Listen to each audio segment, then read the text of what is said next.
right, 8th grade. If you thought last video was good, some is good, more is better. 4 problems and we're done. You read me? 4 easy problems and we're done with this lesson. So stay with me all the way through. A lot of this, well, half of this you already know how to do. The other half, there's a little step we're gonna add. Let's get started.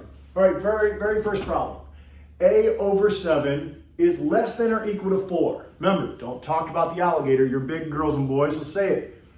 A over 7 is less than or equal to 4. This is a one-step problem. How would you solve it if it was an equal sign? Well, so many of you have already told me you know that a fraction represents what operation? That's right, division. So how do we do the opposite or the inverse operation of dividing by 7? That's right, you multiply by 7. So when I do so, and yes, I'm showing my work because that's what we do, we cancel the 7 and we're left with just A less than or equal to 28. Now, graph. Let's make sure we remember how to do that. Now you might think, oh my gosh, 28, how's it fit on the graph? You make it, right? Who's creating the graph? You are. The world is your oyster. So here's my graph, right?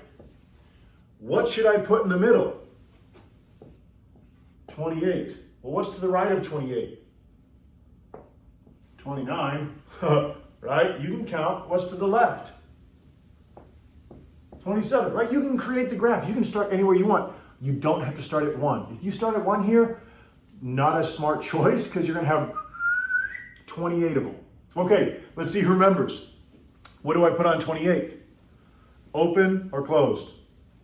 That's right, closed because we're equal to. And then if I am, A is less than or equal to 28. Less than or equal to, well, which number is less than 28? That's right, 27, less than, left than, there's my graph. Okay, plain and simple. All right, here comes the only new thing. And we're gonna start normal, right? Take a look at number 2.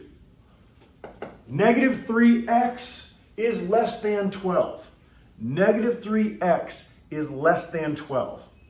If it was an equal sign, you all do the same thing. The inverse operation. We want to isolate or get all alone our variable. Well, what's being done to our variable? It is being multiplied by negative 3. How do you undo that? You divide by negative 3. You guys have all done this. So what I do to one side, I do to the other. And we get an x. And careful, 12 divided by negative 3 is a negative 4. All right, everybody, eyes up. This is where it's different. This is where you have a new rule. In inequalities, anytime you multiply or divide by a negative, your inequality will switch. Did you see that? It's okay, it's funny. So, what did we just do? We divided by a negative, which means my inequality is going to flip. And instead of being less than, it's now greater than. Now, why? I'm glad you asked. You do not have to write this next part down, okay? I'm a former math teacher.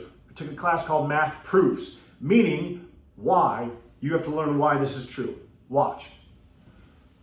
None of us like negative variables, right? So I'm going to rewrite the problem over here. I don't want this over here because it's negative. So how would we bring it over here? We would add 3x to both sides, leaving us with 0. Again, you don't have to write this down, and you may not even care about this. I'm showing you the proof of why we have to do this. Well, now we would start solving. I'm going to subtract the 12, right? Because I don't want anything over there with the variable. Right? And then to undo what's being done, divide by 3. Now, do you realize we arrived at the same answer? Do you want to go through all these steps? No. So you're welcome. When you multiply or divide by a negative, all you have to do is flip the inequality, okay? Again, you don't have to write this down. I just want to show you why we do this, because I don't want to show all the steps of moving it to the other side and everything else to the other side and dividing. We can do it in one step as long as we remember when you multiply or divide by a negative, the inequality flips, okay?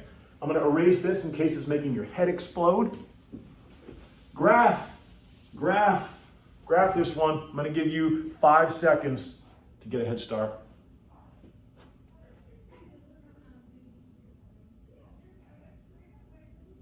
And here we go. It's your graph, it's your world. Where you want it to start? -4. This is where you have to be careful. I say put a number to the right. What do a lot of students put? They're like, oh yeah, -5. No, it is not -5. The larger number would be -3.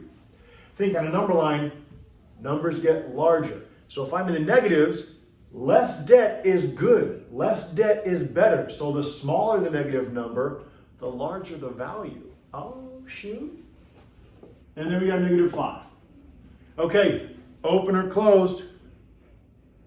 Open, because it is not equal to. And then I go back and read my inequality. X is greater than -4. Which number is greater or larger than -4? Remember, we just talked about this. The smaller negative, the larger it is. Done. Okay? Dos más. Here we go. I have -8 is greater than or equal to 2y. Now, I don't like the way that sounds, so I read it from the perspective of the variable. Put your eyeball behind the variable. It says 2y is less than or equal to -8. You understand my both statements mean the same thing value-wise. I want to get y all alone. So y is being multiplied by 2. The inverse operation is dividing. I get a y and I get a -4. Now, careful here. Some of you might go, oh, Mr. Glenn, I see it. I see a negative. So watch, check it out. Check it out. There's my equal to. I flip it. No, you don't. In case you're confused. But there's a negative. You said when we multiply and divide with negatives, it switches. No, I didn't. I said when you multiply or divide by a negative. Notice in number 2, the action was dividing by a -3. When the number you take action with is negative, then it's going to switch. What did we do here? We divided by 2. A measly old +2. I didn't take action with a negative, so the inequality does not switch. It stays. 2y divided by 2, we get the y. -8 divided by 2, we get the -4. My inequality has no need to switch. No need to switch. Careful here. Now it's time to graph. -4, we're very familiar with that number already. So we know there's a -3 and there is a -5. Okay, careful, careful, careful. Read from the perspective of the variable. Put your eyeball behind the variable and read, all right? For those who don't know, this is how I believe China reads. Instead of left to right, it's right to left. Y is less than or equal to -4. Okay, first off, open or closed? Closed, you're correct. I should follow up with, if you said open, you're wrong. All right. And we are less than. Careful, from the perspective of the variable. Y is less than. So what number is less than -4? We talked about this already. The smaller is greater, then the larger negative number is smaller or worse. One more problem. Here we go. M divided by -5 is greater than -1. Inverse operations. You guys have been doing this forever. How do I undo dividing by -5? You're gonna multiply by -5. Wonderful. Our -5's cancel. I'm left with M. And what's -1 times -5? A +5. Okay, slow down. What did we just do? We multiplied by a -5. We took action with a negative. What happens to your inequality when you take action through multiplication or division with a negative? You ready? You ready? Oh, big one. It switches. So now instead of greater than, it is less than. You got to remember that. That's the only new thing today. When you multiply or divide by a negative with inequalities, it will switch. Last little graph. Come on and get it. I'm going to start with 5. One larger, one less. Open and close. Put it up. Put it up. Let me see. Open, because it is not equal to. And if m is less than 5, which number is less than? 4. Donezo. That is multiplying and dividing one-step inequalities, and this is a marker drop.